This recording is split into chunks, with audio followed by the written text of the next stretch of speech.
विहिरीत पडलेल्या बिबट्याला वन विभागाकडून जीवदान देण्यात आलं आहे। कुडाळ तालुक्यातील वेताळ, बांबर्डे, कदमवाडी येथील सार्वजनिक विहिरीत आज सकाळी बिबट्या पडल्याची माहिती स्थानिक नागरिकांनी वन विभागाला दिली। वन विभागाचे अधिकारी आणि रेस्क्यू टीम तात्काळ कदमवाडी येथे दाखल होत विहिरीत पडलेल्या बिबट्याला सुखरूप बाहेर काढले। यानंतर वन विभाग टीमकडून बिबट्याला नैसर्गिक अधिवासात सोडण्यात आले। 8 वाजताच्या सुमारास आम्हाला बिबट्या विहिरीमध्ये सामूहिक विहिरीमध्ये पडल्याची आम्हाला बातमी मिळाली होती।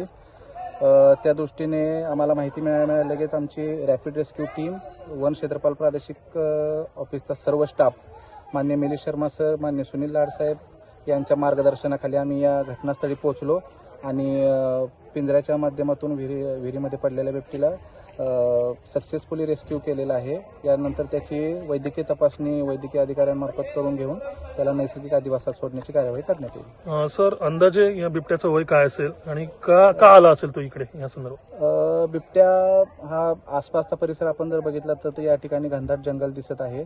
तो चाऱ्याच्या शोधामध्ये या ठिकाणी आला असावा असा आमचा प्राथमिक अंदाज आहे। बिबट्याचं अंदाजे एक वय 2 ते 2.5 वर्ष थोडा मॅच्युअर बिबट्या दिसत आहे।